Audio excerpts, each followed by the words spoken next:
Sir. Yo. Welcome to the Mark Our Words podcast, the official podcast of YouTube. What's good with you, Chen? Man, life is beautiful. Man. What's beautiful about life? You know, it's still the first quarter of the new year.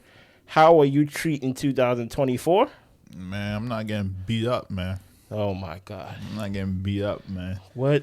I'm staying out the way, yo. I see trouble. Cause I'm 31, yo. I'm 31, and I'm not. This is the other thing I want to talk to you, because you said you want to go snowboard. I do want to go snowboard. Like we're not in our 30s anymore. Like things ain't going to break and not get back to where it was. I'll tell you the truth. Just a week ago, I sneezed inside the house. My rib cage hurt. I'm not even holding you. My rib cage, it's like all around my back. I sneeze, and usually like when I sneeze, I compress it a little bit, so like I kind of go like that, right? But I was home and nobody was in the living room. I just let it spray. You know what I'm saying? I would never do that again. I was sitting in the chair and I sneezed and I went like this, and ever since then, for a week, it still hurt. All this, my rib cage and my back is like one big belt. It hurts. So I understand what you mean, but I still want to go snowboarding. Hey, man. Listen, man, you got to live life, bro. Like, yo, we're going to die one day, bro. Every day I'm reminded that I'm dying slowly, bro. Go to the episode where we talk about skydiving. This man said, I have too much respect for life to go skydiving. I do, but snowboard is different. Snowboard, you're going to fall. Okay. Skydiving, you might fall to your death. But you got a professional. He knows what he's doing. Snowboarding, it's just you. I don't think there's no such thing as an aunt-in-law, but my wife's aunt, she went skydiving and she rolled her ankle. I guess it's the part that is hard. They say keep your legs up. I guess the part that's hard for people is the landing part, not the actual falling keep part. Keep your legs up when you land. Yeah, she rolled her ankle. And I think Will Smith said his father broke his leg or something like that, or like his stepfather broke his leg or something. I thought he passed out. Oh, it was something to where it was something to where something. Okay, I thought somebody broke their leg or something like that. I don't think he broke his leg, but I think he passed out. I think passed out. I think that sounds more correct. Yeah. But nah, man, like I understand you ain't getting beat up, but I understand things go break. So is this you telling me no again to snowboarding? Hey man, I went snowboarding once. It was the worst experience of my life. I never went snowboarding. I was ached up, and this was 13. I was ached up. I was like, oh. My shoulder, like a 13-year-old saying my shoulder, but it feels like a good workout pain right there. Okay. Because it's ice. So your fingers are all burning up, your toes are burning up, and you got body aches. It's like you have COVID. So is it because it's cold? Do you want to do a warm activity? Do you want to go surfing? I would rather do surfing. Because you know how to swim. I don't know how to swim. I don't know how to swim that well. Not in the ocean. I can't touch the bottom though. I'm scared. I'm gonna drown. I'm just saying, like every day I'm reminded by, especially when I sneeze and I possibly hurt a rib cage, that I'm dying slowly every day. Yes, I need to do something to make my life full, bro. We gotta make a pact. No, I ain't gonna hold you. What's a knife? I'll cut mine. No, not blood. Not blood. Okay, I said a pact. Okay. Right. We gotta make a pact. We gotta make a pact to retire by 55. Nah, I don't want to die early. Is it too early? 55? Okay. Okay. To do what we want to do, be able to do what we want to do by 55. Meaning like not as in not corporate America or maybe that's not the source of. Yeah. We should be able to we only work it here because we want to. Okay. Yeah. I really love my job type of work. Okay, but not oh man, I gotta go to bed early today. Yeah. No. Yeah, like you going to your job talk about, hey. Now mind you, that's I only want to work 3 days out of the week. For me, that's 23 years from now. I think that's enough time. Yeah, that's enough time. 23 years? Because I feel like I'd be old enough to be established, but still young enough to still want to experience life at 55. You can experience life right now. No, I know. I'm not talking about not. Get some rollerblades. I don't want to rollerblade. Get some roller skates. Do a little trick that Usher was doing. You know. Shout out to Usher, man. Shout out to the Super Bowl. Even though it's weeks back, but shout out to the Super Bowl. I liked it. I don't like how he disrespect the wives, but he didn't disrespect nobody. She's an entertainer. Okay. It's a lit song though. I learned to like that song. I hated that song when it first came out. Song, yeah. I hated it when it first came out because believe it or not, when I was in middle school, when that song first came out, I had a big crush on Alicia Keys. So when I saw the music video, I thought it was real. Yeah, I thought it was real too. So I was like, it's not real. No, they didn't date when they were young. No, it's just a song. I know it's called pro wrestling. It's called a music video. Everything is fake, dude. You know what's funny? Somebody said on Twitter, and then I promise we gonna get to your topic. Somebody said on Twitter, Club Shay Shay, you can't fool me. This is pro wrestling. Comedians are coming to your platform to basically get their tickets up and stuff like that. They said, oh, this is pro wrestling. They said, I don't believe this no more. I said, I believe Kat and Monique. I don't know if I'm gonna believe everybody else after them who come up there with something to say. Oh yeah. Like I believe Kat and Monique. You know, Monique tried to, in my opinion, she tried to reach those levels of Kat. I think no one's gonna reach those levels unless he have Kevin Hart on there. And Kevin Hart has to address. He already been on there, no? No, he wasn't on Club Shay Shay. Kevin Hart never was on Club Shay Shay. But Kevin Hart is not going to. I don't think he gonna do it either. But if he comes on there, he did go hard on Cat last time, so who knows? Maybe, but that was a Breakfast Club interview years ago. Yeah, and he bangs with Breakfast Club, so you're gonna give them that. So what is this whole thing about you not getting beat up and things like that? You're not a troublemaker, so you should never worry about getting beat up. So. What, last week? Was it last week? Yeah, well, last week based on what we recorded, so it's probably weeks ago. Yeah, weeks ago. Okay. A couple weeks ago, there was a influencer, a former red pill influencer, now turned, I don't even know what he is, just a regular influencer, streamer. I don't think he's red pill anymore. It's kind of hard. Is he? I don't think so. I think he denounced them. But streamer, by the name of Sneako. Yes, he used to be a YouTuber. Yes, and then I think he got banned, or his channel got deleted or something from like YouTube. Yep, because he used red pill, and then he became even more red pill. Anyways, we're not gonna get into the history of him. I used to really like his videos back in the day too. Very creative. Before he was red pill. He got into a sparring match. Yes, in a cage. In the ring?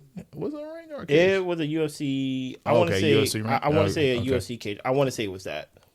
He got into a cage sparring match with a former UFC champion. Not just fighter, a champion. Sean Strickland, I think. Strickland or whatever Strickland, I think that's it. And there was mixed reviews. I ain't like it. Both parts. So yeah, I'm curious. What do you not like about it, or what do you not? I don't like how he was hitting Sneako. Okay, I mean it sound kiddie, but truth be told, and this is not me like saying like I'm a fan of him. Yeah. I'm saying you being a professional, you being a champion at a profession that you know the person across from you is not.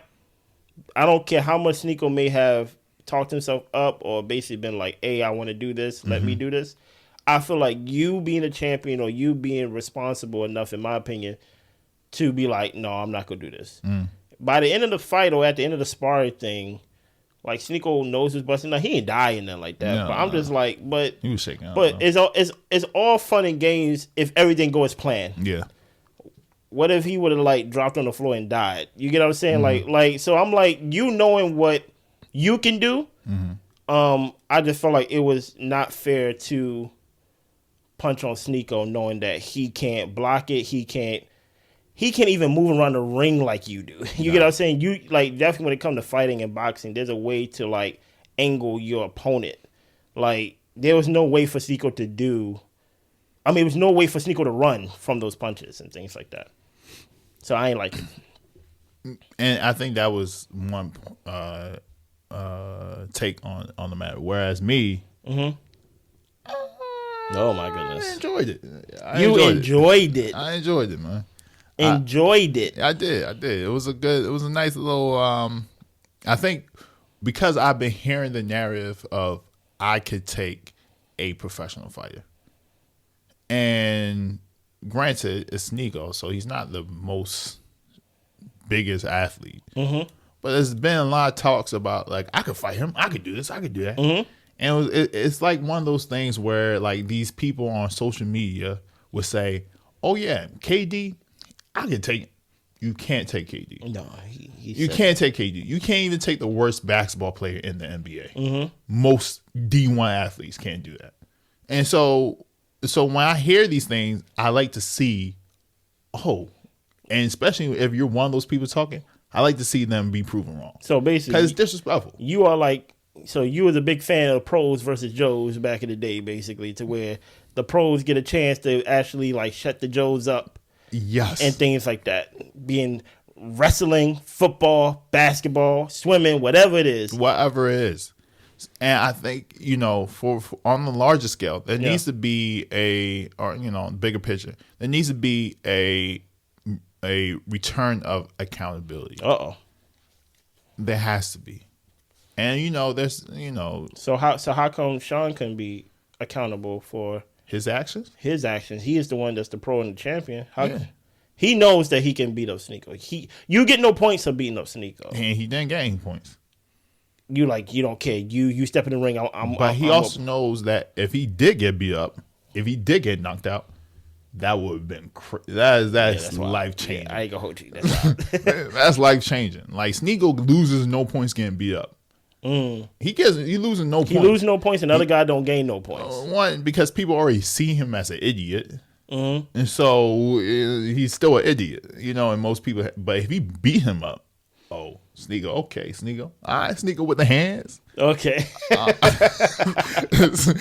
People are probably talking, but no man could be accountable for another man's decision. Like if both people, like it's not like Sneako is like a child or under 18 or anything. He's a grown man. Mm-hmm. He decided he wanted to fight this man in the ring. He probably signed the waiver saying we are not responsible for your death. So going back to your thing, there might be an outcry like why you killed this man, but legally he wouldn't have been responsible for this man dying. To be sued, yes, I understand that. Or for charges to be filed, yes. But in a way, do public opinion play a factor in any of this? Of like, hey, man. Like, for example, at one point during her heyday, Ronda Rousey said she could take on Floyd Mayweather. Mm-hmm. Right? Floyd Mayweather knew not to take that fight. Or not to even play around with that. Mm-hmm. Because it's a lose-lose situation. Yeah. You get in the ring, you lose to her. People gonna say, you lost to a girl? Mm-hmm. You get in the ring, you do what you do as the undefeated champion, people go be like, Floyd, what the hell, man? What do you got to prove with beating up Ronda Rousey? This is the equivalent, even worse, because Ronda is at least a professional wrestler or fighter at one point in her life. You get what I'm saying? Mm-hmm. This was someone who had no experience in anything. You know what I'm saying? Professionally at that. And I'm just like, and then on top of that, like, there's a rumor that Sean like enjoyed doing stuff like this. Mm-hmm. So I'm just like, bro, what's wrong with you, right? Humble people, man. Okay. Got to. I wouldn't be mad if Floyd took that fight. What? She grown. Like she's a fighter. Like she wants to fight with Floyd Mayweather. Like she's a woman that want to fight a man. She's allowed to do that. No, she's not. There's sanctions and governors that don't let that happen in professional fighting. Oh, I didn't know that. So like there's no sanction that will let that happen professionally that will let Ronda fight Floyd Mayweather. It would literally be a street fight. Like no, isn't there fights that a male could fight a woman, a female? No, I mean unless we talking transsexual, and then like we blur the why? Oh, I'm sorry, transgender. I was just saying like there's a blur the lines to where you allow them to perform or allow them to participate in the sport that they identify as. There's the argument with that. But like two people that are born, one born woman, one born man, there's no sanction that will let that happen. Okay. And things like that. Now there was a I think that's sexist. There was this transgender that was fighting these women that was beating the hell out of these women. Yeah. When I say beating the hell out of them, I mean beating the hell out of them. Like in judo? Or it wasn't judo, but it like there's UFC and then and there's like Bellator or something like that. It was like one of those like those type of fights. I was like, oh my gosh, like this is not fair. But she identified as a woman, so it's like, what can you do if we go give them rights? But nah, the Ronda and Floyd thing is wild. And going back to the Sneako and Sean thing, I'm just like, come on, man. Like, and I feel like I understand your point, because when I talked to you about it privately, I was like, people do anything for clout, man. I wouldn't have did this.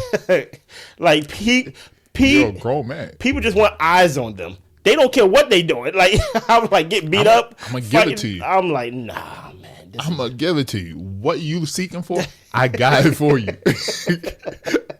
I got it. Medium, large, supersize. Okay. Like, what you want, I got it. And I think that we need to bring back, you know.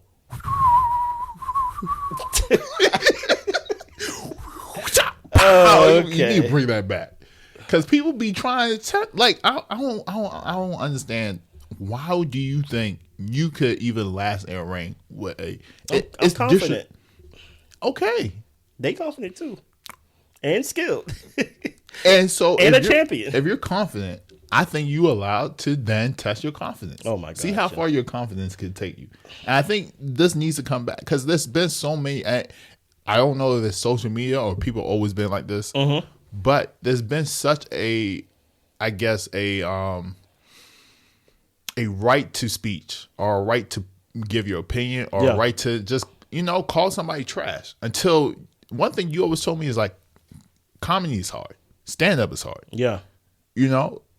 I like when somebody who thinks they could do stand up go on the stage and they get booed. Oh my goodness. I love it.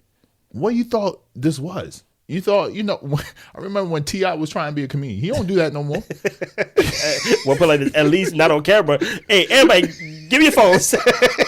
Last time a woman came up on the stage and took the mic like, no, give me your phones, okay? This is not, people put in years. Expeditionally. Years of this, and you think you could just come into this profession and be headliner? Come on, son.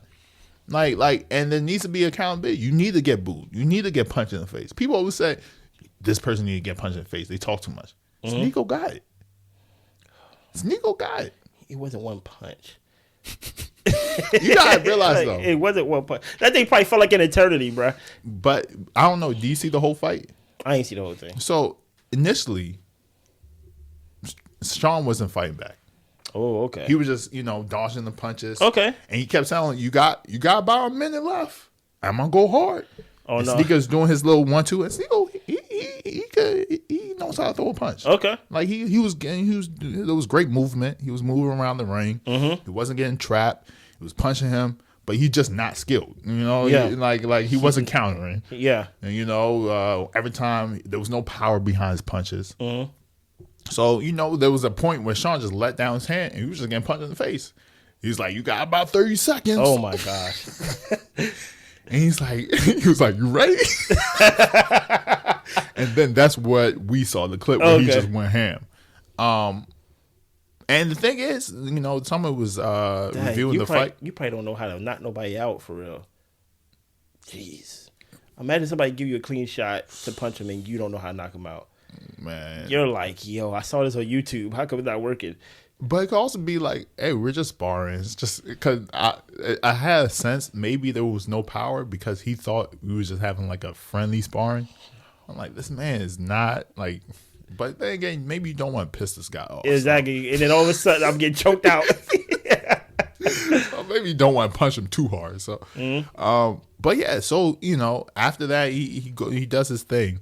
And the person who was speaking on it was like, yeah, if Sean wanted to make this really bad, he could have gave him some body shots, what the guy didn't do. He just kept hitting him, and the guy was like this. So his whole body was exposed. Sneako's whole body was exposed, but he didn't give him any body shots. I think he was trying to knock him out. So I'm happy he didn't need me either. Yeah, he ain't. So and then after he had to be stopped by somebody, but. After he stopped, he was like, yo, shout out for not falling out. I respect that. No, you don't. You don't respect that at all, bro. Like, yo, man. But it goes back to like Sneako decided to go into that ring. Sean it wasn't like off rip. Sean just started wailing on him. That's fact. And you know, at the end of the day, if this was a real professional fight, there's been fights where people who are both trained to fight, it looked just like that. It look worse. So I mean, what's the difference between Sneako and those people? One, they both not skilled enough to be in the ring with this person. Mm-hmm. What's the difference? They both decided they wanted to get into that ring. They both didn't have the skills, and they both ended up with bloody nose. My whole thing is, I think when there's a profession with two fighters, one it's like it's a job. Mm-hmm. You're just bad at your job if you lose a fight. You get what I'm saying? Compared to Sneako, I just don't like the whole thing of what is this for? Is this for stream views? Is this to like remember the other streamer? What's his name? He was a YouTuber too, Fuzi or something like that. He just do things just to get eyes on them. Yeah. And I'm just like, oh my goodness. Are we to the point to where you're willing, because trust me, you knew you were going to get beat up, that you're willing to get beat up for views? Because he knows that, Sneako knows he's not liked. He knows that he is very polarizing. Mm. So it's like, I'm going to get the people what they want. I'm going to let people see me get punched in the head. I'm just like, why are we doing this? Sean, stop him. Stop him from hurting him. No, stop. Okay. Stop. No, he needs to stop him. I don't know why you getting mad at that. Like, Sean, you keep telling Sean, like Sean is his father. Sean is not that man's father. That man needs to stop himself from getting himself hurt. Sean can only be responsible for not getting himself hurt. And Sean did that. Sean didn't get himself hurt. He can't be the provider of other people's decisions. No, he's not protecting other people from their own decisions. If you want to get into the ring with me, I'm gonna show you. I'm not gonna take it easy on you. For what? But you don't want to try hard either, though. If because then people go call you a try hard. Like, come on, that's like ain't no try hard. This how I am. You always this is they say this is how he spars. Now it's one thing if you don't normally do this and you did because it's Sneako. Okay, I'm with you. Okay. Because then it's like you doing this out of spite. That's weird. And but then knowing that he can't fight. If this is what you do with all types of people that get into the sparring ring with you, I don't know what to say to that. Hey man, you got look. The thing is, and this is not just with Sneako. I'm using Sneako as I guess a muse. Okay. But it does seem like that people are not accountable for their actions, and either we as society or even the individual wants somebody else to protect them from them. Another thing, you have these celebrity kids, and this is something that we kind of talked about. Yeah. Where these kids, they want their parents to provide for them well into their 30s, 40s, 50s. I don't know their story, so I'm not going to talk too much about what's going on with them. Yeah. But Monique's son, Monique's son talking about things that happened to them when he was a child. Now he's in his 30s. And there comes a point where it's like, hey, bro, what are you going to do?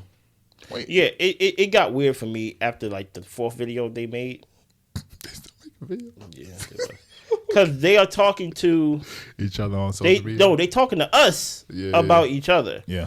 And I understand what the son beef is. Okay. His overall point is, hey, Monique or mom, we talked about this, meaning like there's no reconciliation on both parts.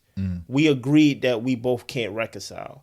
So don't come out in public and basically make it seem like you're waiting for me to basically meet you in the middle, like your doors are open. We agreed that we can't reconcile and that we are good with the relationship that we don't have. Okay. So that's what his overall arch of the problem is that like you making it seem like, you know what, like I'm just waiting for my baby whenever he's ready, where we both came to an agreement that this is just something that we both don't want a relationship with each other. Okay. I agree with that. What I don't agree with is these long form paragraphs on social media about both people at that.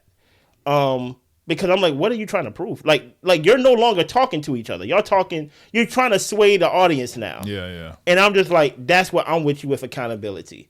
Because more times than not, believe it or not, just using you as an example because you're the oldest, you probably got the worst version of your mom compared to your youngest child.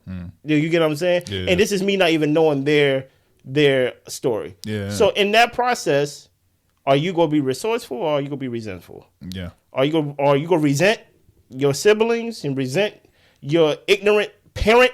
You get what I'm saying? Yeah. Who had no idea what to do, who probably was first time experiencing fame, probably first time experiencing all these things. And guess what? At that time, you did told me you wanted a mom and things like that. And at that time, I thought working and fame was better. Obviously, I don't have that now. You get what I'm saying? I'm a different person now. I'm weathered now. You get what I'm saying? The industry have blackballed me, or the industry have chewed me up and spit me out. And to hold me, I guess, accountable for something that I'm not even the same person of, I think that's kind of strange. You get what I'm saying? From a man-to-man perspective. But he felt like he had to make those videos because he just wanted to let y'all know, hey, Monique ain't trying to reconcile because we already talked about this and we're good with our non-relationship. So I agree with that whole point of like when it comes to accountability. At what point, since we're kind of shifting it, is there because I could be ignorant. I come from a good household in the sense of I don't resent my parent. That's kind of wild. But if you were to empathize or sympathize with somebody, is there age to where you just drop everything and clean the slate? As a man, no, but I think one of the best quotes I ever got from or ever heard from Will Smith was, "You're not to blame for your traumas and the hurt that you experience, but you are responsible to heal from it." Like you don't have to say, "Hey, man, that was cool. We're good. It's squash." But if whatever happened in that situation is bleeding out to other parts in your life, to where I know about it, you feel me? Like because you can't say, "Oh, I'm this way because what you did." No. You're that way because you have if you got into a car accident. No, God forbid. If somebody get into a car accident, and they break their leg, right? I'm happy you didn't break my leg. Thank you. They get surgery. And they have two options. They could do what the physical therapist said to do, or they can't. They don't. The physical therapist would make you walk almost as well as you used to, but you not doing what they tell you to do would give you a limp for life. The reason you have a limp, though, if you don't do what the physical therapist told you to do, is because you didn't put in the work to heal yourself. It's the same thing. You're not at fault for the broken leg. Like that's not your fault. You got into an accident. You got that from the car accident. Yeah, that's from the accident. And that has nothing to do with you. But the healing part is all you. Like you had to put in the work. And I think a lot of people don't put in the work to heal from their situation. I think at 32, 33, 34, are you still talking about what my mama did to me? Bro, I understand that's weird, but I even take it older, 50, 40, 50, even what Monique doing, I'd be like, hey, man. You got kids, maybe even looking at grandkids. Come on, bro. Like, what we doing here? Like, what we doing here? That's how I feel. I'd be like, hey. And I do believe Monique was wrong at certain points for sure. She said she was wrong. Yeah. No, I know she said a lot of things, and I'm saying I do believe her on that. Oh, yeah, right? There's some things I don't believe, but I do believe her on the wrong thing. The only thing that I don't agree with is I'm left with now what? You get what I'm saying? Like I understand your fight, and it's your fight, and it's not for me to agree or disagree with it. But I just know for me, I'm just like, hey, you've been asking for an apology so much from Oprah, Tyler, Lee Daniels. I think Lee Daniels finally gave one eventually. But you've been asking for so much, demanding it so much, even told Club Shay Shannon, you need to get them on and basically tell them how wrong they were with me. I'm like, eventually when you get it, will you even like accept it now? Because it's now to the point to where it's like, it's not going to be what you think it is. Yeah. If it comes. You get what I'm saying? Yeah. And at some point, some people would say, hey, Monique, stop talking about it and like heal from it and move on. But like I said, it's her fight. And on top of that, it's also, it happened to her. You know what I mean? So with me, I just know I'm the type to be like, hey, I only got a certain amount of years on life. Huh? Yeah. I only got a certain amount of years on this earth, and I don't know how many. You know what I'm saying? Yeah. That what makes it even trickier. Yeah. Let me try to heal from this as much as possible and move on. Yeah. Like to where, okay, I don't like those people. I'll probably never talk about them. I'll probably never talk to them. I'll probably never work with them. Hell, I'll probably never work in Hollywood again. Yeah. Okay, I gotta find something else. You know what I'm saying? And I guess that's in your way of taking accountability of like, okay, I was done wrong, but I'm gonna take accountability for my healing. I guess in that factor, you got to, man. It's not just I just feel like her life is on pause. It's like she's waiting for some type of not even reconciliation, but recognition that she was wrong. I don't know if it's on pause because she's doing something, right? Like she's still on tour. She's still doing comedy. She was able to pay back whoever, Kevin Hart and whatnot. So she's doing stuff. But she was supposed to be a movie star, to her words. Yeah, it just seemed like the comedy is just a way to keep the lights on compared to her full potential, what she could have been. Based on her words, you know what I'm saying? Yeah, it's tricky, right? Because it could be you haven't healed from it, or it could be you stand on integrity, right? Like, okay, yeah. I'm not going to just let people who doing wrong just get away, and we need people like that. Yeah. So it's not my fight.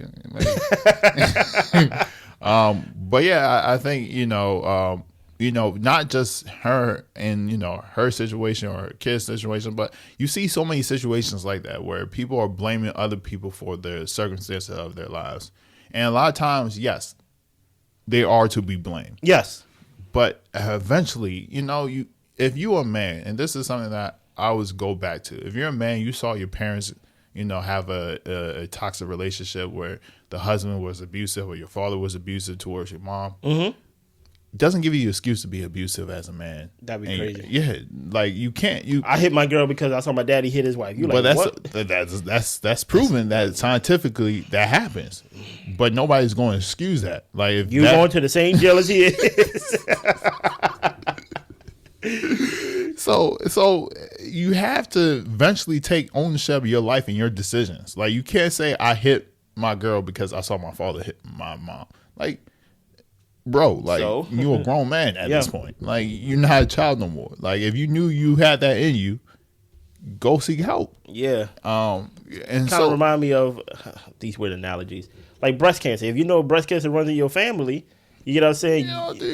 You may need to get checkups. You get what I'm saying? Because I seen that before. Now that I'm getting to this age to where, like, I got friends who, one, I think I told you about it. She got cancer. And I'm like, whoa, this is crazy. Wow. And things like that. And I'm like, wow. And, like, you got people out here saying, like, yeah, like, breast cancer running my family. So so I'm probably just go get it removed just in case. And I'm just like. The whole thing? Mm-hmm.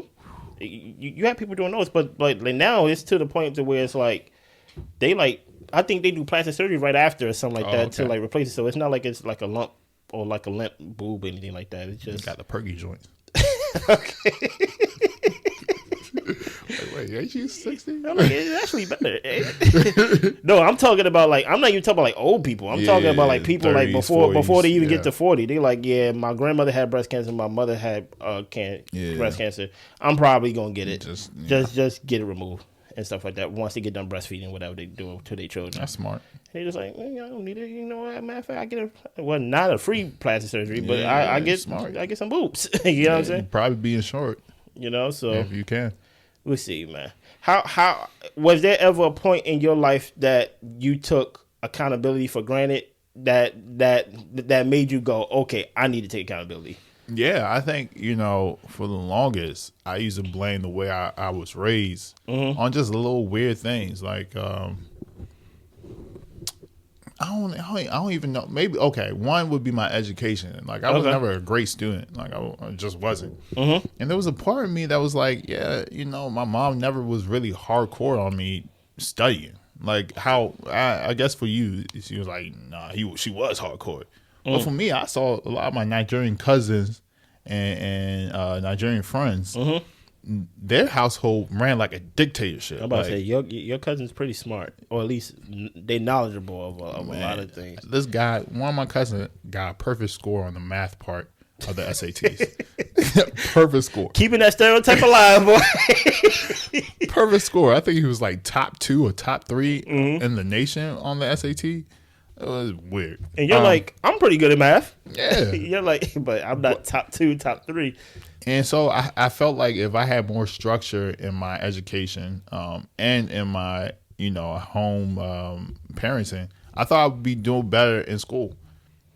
But I mean, you're in college now. Like it's been sink and swim. Like it had, like you could blame whoever you wanted to blame. You could blame your parents. You could blame the situation growing up. I got a question. Was there? Because there was a point to where you did. I think, or maybe I misread the situation. Was there ever a point to where you had to fund like your education at one point yourself? Yeah, I mean that. But my thing is, did it become more real for you then? Where it's like, okay, I'm gonna have to eventually pay somebody back, or it's like I need to really like bunker down on my study habits or things like that. No, cause I already had student loans. So okay, so you was like, okay, what student loans? Yeah, it was more like at that point, yeah, it wasn't that serious. It wasn't as serious as some people were, because I still had my mom lived right down the street, so I could just stay with her, and I didn't have to stay on campus and whatnot. But there was a time where, schooling was like, I used to be like, if only I was, my mom just pushed me to be a better student, I'd probably be that's a wild statement. Doing well in school. And then eventually you had to just like sit with yourself and be like, there's nothing. Like, it doesn't matter. Like, the situation is now. Like, you could hope and pray and daydream about what it would have been like if you had better, a better upbringing. And the thing is, my mom did a great job. She gave me the tools that was necessary, right? And she put me in situations or environments where I did have the tools to learn myself. And so, yeah. And and eventually you learn, you pick up things because you understand, I'm not great at just focusing. I'm not great at just sitting down and learning things. I had to build up systems that helped me create that environment. My systems keep getting reworked, bro. I mean, that's a beautiful thing. Right when I think I have the perfect system, it just falls apart. It'd be Tuesday. I just wake up and I don't do nothing that I've done for 60 days, 90 days straight. That's good. And I'm just like, I need a new system now. Well, look what worked. Don't just scrap it. I need a whole new system now. No, I think when accountability worked for me was when there have been situations in my life that was totally not my fault. Yeah. Like, totally not my fault. Act of God, even. You get what I'm saying? And people would still blame me for it. Like, just pure craziness, right? And you can't talk them off the ledge that it's not your fault. Yeah. They just feel like it happened to you. So and I'm just like, I can't convince these people that I didn't do anything or I didn't partake in my own demise. Yeah. You get what I'm saying? Yeah. So you might as well just be like, okay, it's me. You know what I'm saying? Like, because look, you can't convince them that it's not. Oh no, bruh. It was one time my car broke down at a light, right? Yeah. At a light, and I was in the front of the line, so everybody was behind me, right? So imagine getting blown and things of that nature, and I was telling my family, I'm like, yeah, man, I can't get home right now. I'm like, I'm close enough to the house to where, like, but I have to, with the car insurance that I had, they said the closest tow truck, they are in Philly right now. So they will get to you within 3 to 4 hours. I said, so I called my family and things like that. I said, hey, I'm literally like 3 minutes down the road. The truck broke down at the light. Is there a way that like we could get the car to the things like that? They were like, no, they're like you get it to the house or walk or leave it there. Things. I'm like, whoa. Like, you know what I gotta do? You know what I'm saving for? You get what I'm saying? They're like no, like you have to do. I had to pay for a tow truck to get it. Literally 3 minutes from your house to probably a traffic light. Right? It was like $220, bro. $220. I wasn't even doing anything, bro. And people will not feel sorry for your story, bro. And eventually, once everybody gonna blame you anyway or look at you anyway, it just teach you to be like, yeah, I gotta save myself. Yeah. You might as well get that life raft, start blowing air into it, and like just use it for real. Just sink or swim. And you really don't really understand the whole sink or swim concept until you're like, oh wow, they really just looking at me. Help! They just looking like the cameras on. They over here like, yo. I'm like, help, and they just like, nah, like. I think is he swimming? No, look, he drowning. No, it's just one of those things. It's kind of dog paddling. It's kind of like the whole. It's kind of like the joke you said whenever you watch Boaz. You say, "Hey man, just don't kill yourself while you over here." And I'd be like, he's a dog chick. You gotta watch her. I'd be like, you can't kill your mother dog. You're like, I didn't kill my mother dog. Hey man, he chose to eat that battery. I ain't feed it to him. So it's like, it's just those epiphanies. And I think with men, I think we are harder on each other, which I think we need to be. Man, agree. Like, if we want to be leaders, mind you, these are things that we put on ourselves. You get what I'm saying? Then you got to be able to be like, hey, it starts with me, ends with me, and things like that. You know what I mean? But I feel like Sean still shouldn't have punched that man in the head. Nah, man, he needed to learn, man. He would never do that again. And if he do it again, then we'd be like, okay, you wild. If he does it again, it's his decision. I can't feel sorry for you twice. I don't feel sorry for you the first time. Anything else on accountability that you learned or that you do? Like, you feel like now that the age you are now, you feel like you handle accountability very well. Like, basically, like, everything starts with you, ends with you, or you still have some stumbling blocks. I mean, always, right?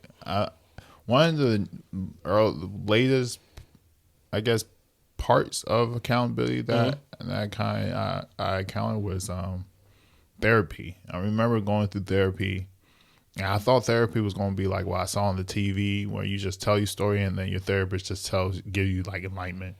And it's like, I know exactly what's going on with you. It's because of this and that at this moment. But that's not how my therapy sessions went. It was more so like, okay, well, what I want you to do this week is this, and tell me how you feel next week. And I did. I was like, I feel the same. And it was like, okay, well, let's try this and try that. To the point where I stopped trying stuff. And then, my therapist asked me, like, okay, well, we don't have to do it this week, but we could do it next week. And there was a part of me that was like, am I wasting my money? And then I remember me and my therapist started having the conversation about why I'm not doing it. I told her I felt like it was pointless. And she sat down with me and she was like, well, I'm not here to fix you. That's not what I'm doing. One, I'm here to either give you tools to help you, conquer whatever you need to conquer or get over whatever you need to get over. But also tools to see if you like them or not. If you don't like the tools, then we come back, we try a new one. But the only way you could tell if you like them or not is if you try them. I was like, oh, okay. All right. So I started trying I started doing it back up. And the funny thing is, even though a lot of the things that we were doing, I didn't understand that, I didn't like, there were things that I found that I was like, oh, I like that. Oh, I like that too. Oh, I like that. And even like the stuff that she would tell me to look up, it trained me to be more of a problem solver for myself versus seeking outside help. And so that was one thing, I always tell people, and that's why I kind of don't tell people go to therapy, because a lot of times therapy is really just my therapy experience was really just helping me be able to help or solve my own issues. Yeah. And plus on top of that, like, I tell people go to therapy just so they can get the TV version of therapy out their head. Yeah. And be like, hey, like real therapy with a real therapist.